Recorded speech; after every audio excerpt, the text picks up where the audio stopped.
Are you sure you're right? Do you really like the truth, or do you just like being comforted? Sounds a bit harsh, doesn't it? But think back for a moment. When you ask for someone's opinion, do you truly want them to be honest, or do you want them to say something that makes you feel good? Humans have a very interesting logical flaw. Our mouths say, I like the truth, but our hearts only open the door to comforting words. When someone speaks bluntly, we call them negative. When someone speaks gently, we call them tactful. Truth without sugarcoating is seen as rude. Sweet lies, on the other hand, are called encouragement. Sound familiar? For example, you've been procrastinating for an entire month.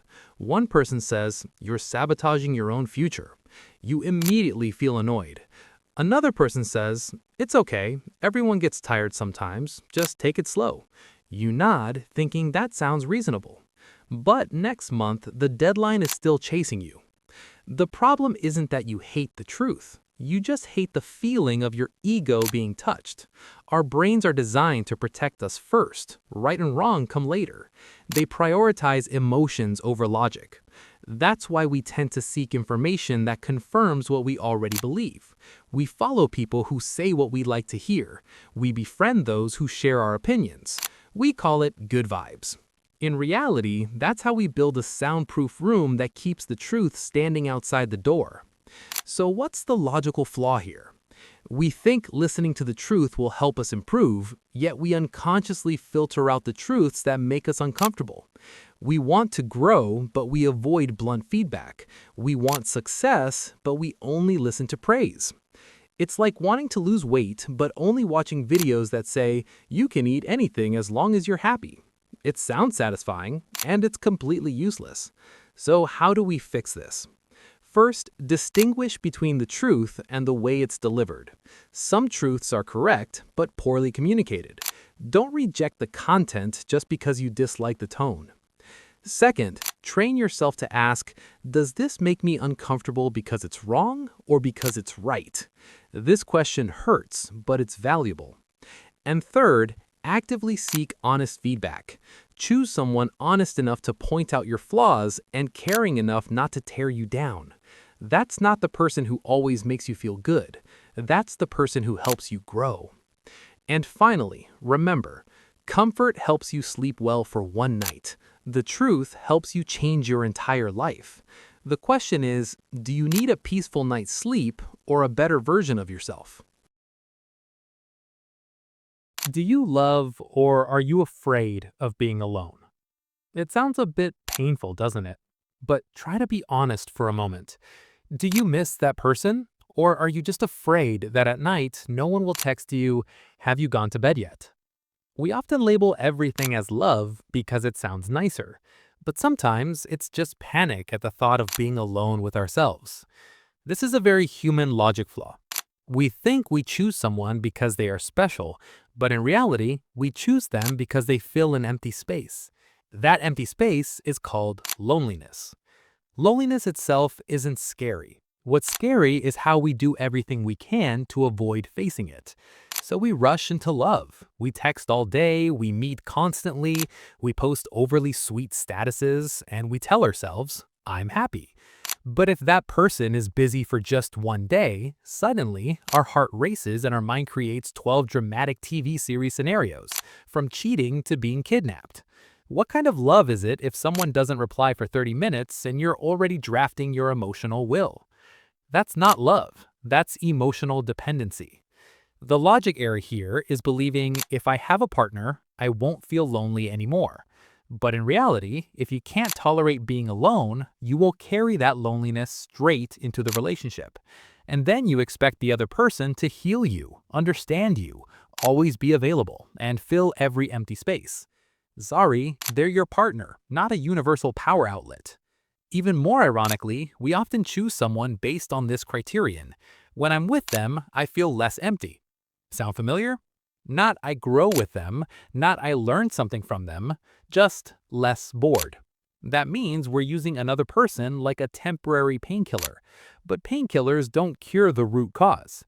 So, what is the root cause? It's that you're not used to being alone. not used to eating a meal without someone sitting across from you, not used to having a weekend with no plans, not used to silence. And when silence shows up, you start hearing your own thoughts. And sometimes they're not very pleasant. So we turn on music, scroll social media, find someone to talk to, start a new relationship before the old one has even cooled off. Then we call it fate. In reality, it's avoidance. But here's the good news. Loneliness is not the enemy. It's a test. If you can sit alone without feeling worthless, if you can enjoy your own time without feeling abandoned, then your love will be different. You won't love to fill a void, you'll love to share. The difference is huge. Loving to fill a void sounds like, don't leave me, I need you. Loving to share sounds like, I'm fine on my own, but life is more fun with you. One is clinging, the other is choosing. And only when you have a choice are you truly free. So, how do you stop confusing love with fear of loneliness? First, practice being alone intentionally. Go for coffee alone. Watch a movie alone. Turn off your phone for a few hours. It will feel uncomfortable at first, but that's your emotional muscles being trained. Second, build a full life of your own. Work, friends, goals, hobbies. When your schedule doesn't revolve around one person, you'll panic less when they're busy. Third, ask yourself one brutally honest question. If they disappear tomorrow, would I be sad because I lost them, or because I lost the feeling of being cared for? Those are two very different answers. Mature love doesn't make you shrink. It doesn't force you to sacrifice your self-respect just to keep someone. It doesn't make you anxious 24/7. If a relationship exhausts you more than end-of-month deadlines, it might not be love. It might be fear wearing love as a disguise. It may sound harsh, but it's better to face a harsh truth once than to lie to yourself for years. Because when you truly stop being afraid of loneliness, you won't rush. You won't accept half-hearted treatment. You won't text just to beg for a little attention. You won't call broken pieces destiny. You'll choose someone compatible, not someone who merely makes you feel less empty. And that's when love truly begins. So, next time you say, I love them so much, ask yourself one small extra question. Do I love them, or am I running away from the feeling of being alone? Are you arguing about something you don't understand? There is a very common logical error of human beings. Not finishing an article yet already outraged. Not hearing the whole story yet already concluding. Not fully understanding the issue yet already holding a very strong opinion. And the less information we have, the louder our voice becomes. Sound familiar? We scroll past the headline, see one shocking line, and the brain immediately switches to hidden expert mode. Then we start debating as if we just graduated from Harvard University last night. The problem is not having an opinion. The problem is loving the feeling of being right more than loving the truth. The brain likes to save energy, so it uses shortcuts. Sounds reasonable, must be correct. From a tiny piece of information, we build a 20-story building of conclusions, especially on social media where everyone has a microphone and no one is required to have knowledge. This mechanism is informally called the illusion of understanding.